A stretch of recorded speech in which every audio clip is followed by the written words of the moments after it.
Алғашқы ұрыс па балам? Иә, Қай жақтан боласың? Ақмоладан. Мен Алматыданмын. Алматыда әдемі шығар. Иә, әдемі. Сен балам қорықпа. Біз олардың тас талқанын шығарамыз. Отан үшін отқа түс. Күймейсің деген. Қайта олар бізден қорқсын.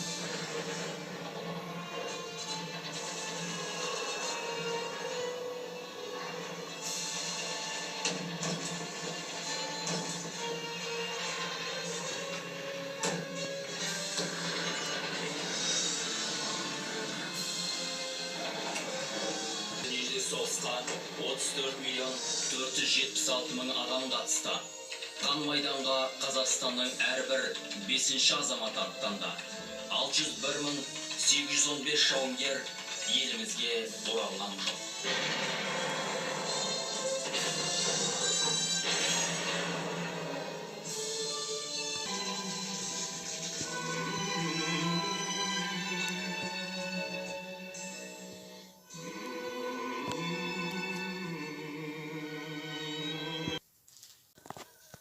Інім, сен білесің бе, біздің де атамыз соғысқа қатысқан.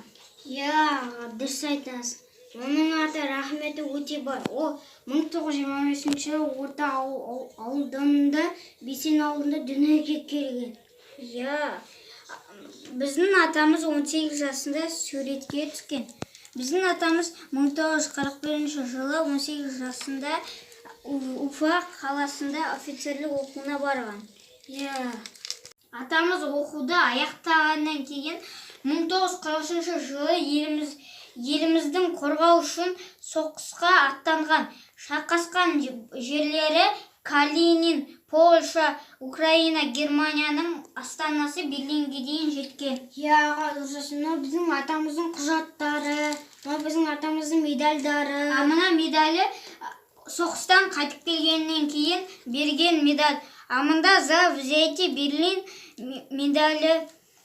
Амында атамыз туралы ерлігі мен батырлығы мен қалай соғысқа қатысқаны екенін жазған.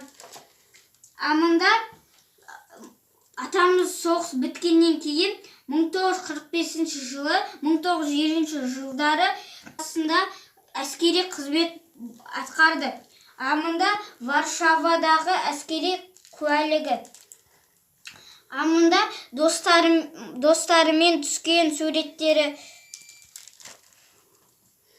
Біздің атамыз Варшавадағы әскери қызметін аяқтап, еліне 1950 жылы күндік қаны тамған жері Бесен ауылына оралып, бейбіт еңбек жолын бастайды.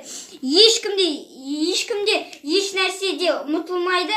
Біз жас ұрпақ атамыздың ерлігін ешқашан ұмытпаймыз. Иә, атамыздың ерлігін ешқашан ұмытпаймыз. Жеңіс мерекесі құтты болсын.